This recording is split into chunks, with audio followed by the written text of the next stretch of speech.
warahmatullahi wabarakatuh. Halo teman-teman semua, kembali lagi bersama saya Putra Plagianti dengan NPM 121020021 dari kelas 2J Manajemen SDM Universitas Wadaya Gunung Jati. Pembahasan kali ini mengenai tentang Knowledge Management Culture in Organization.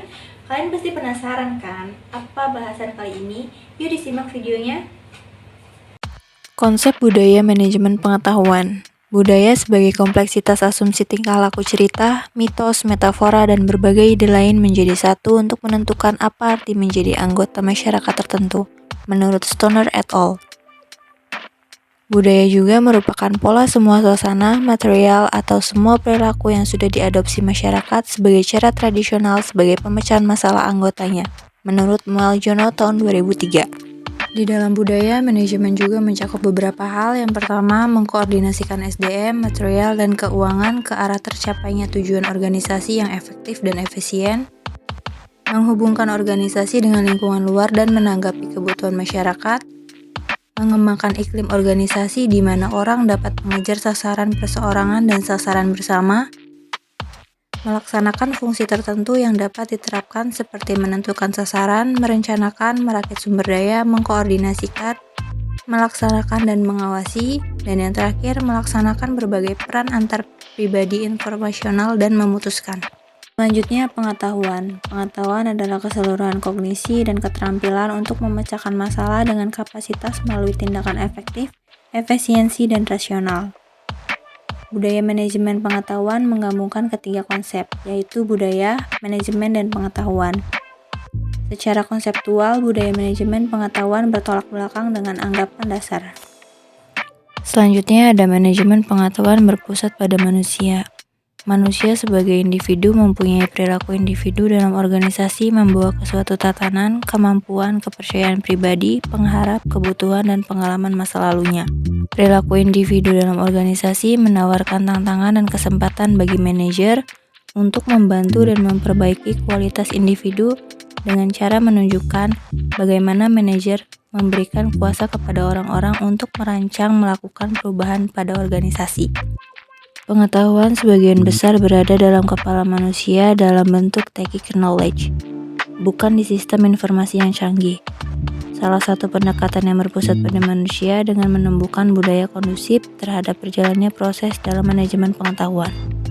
Selanjutnya ada budaya sharing pengetahuan. Inti manajemen pengetahuan adalah knowledge sharing atau knowledge transfer.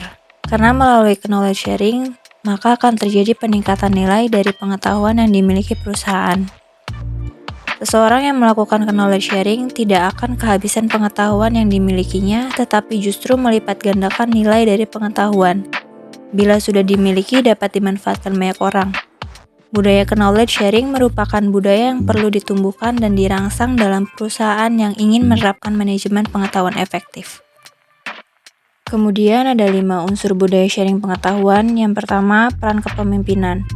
Berupa kemampuan merumuskan visi, keterlibatan langsung, pemberian dukungan, dan advokasi. Yang kedua, budaya perusahaan yang memberi iklim kepercayaan dan keterbukaan. Yang ketiga, adanya kemauan pimpinan organisasi untuk mempromosikan knowledge sharing dan kolaborasi. Yang keempat, perusahaan menghargai knowledge, pembelajaran, dan inovasi. Dan yang terakhir, kemampuan organisasi dalam mengeksekusi proses transformasi dengan mulus dan efektif, menurut Tobing 2007. Selanjutnya ada kerangka knowledge sharing. Yang pertama ada fasilitator dan sharing champions. Merupakan bentuk sharing champions yang menyediakan fasilitator bersertifikat dan memberikan reward pada fasilitator. Kemudian ada kontributor, merupakan stimulasi keinginan sharing kenali dan memberikan reward kepada kontributor. Kemudian ada media yang menyediakan bervariasi sesuai dengan latar belakang peserta. Dan yang terakhir ada peserta, merupakan stimulasi kenikmatan dalam mempelajari pengetahuan dan pengalaman dari orang lain. Selanjutnya ada 8 peran dan fungsi budaya terhadap manajemen pengetahuan. Yang pertama, leadership atau kepemimpinan, merupakan keterampilan untuk mengarahkan orang lain untuk mencapai tujuan tertentu. Yang kedua ada sense of direction atau rasa arah, merupakan kemampuan untuk mengetahui lokasi seseorang. Yang ketiga, climate, merupakan iklim organisasi yang mana suatu kondisi kualitas lingkungan internal organisasi yang dialami oleh anggotanya. Yang keempat, positive teamwork adalah yang bisa menghasilkan ide baru dan lebih kreatif. Yang kelima ada value add system, merupakan sebuah nilai yang terdapat pada suatu organisasi. Yang keenam ada enabling structure, merupakan aktivitas dan program yang menopang keberhasilan implementasi dari keseluruhan rencana. Yang ketujuh ada appropriate competence, merupakan kompetensi yang sesuai di dalam organisasi. Dan yang terakhir yang kedelapan, developed individual, merupakan pengembangan individu agar dapat menyelaraskan tujuan antara anggota dan organisasi.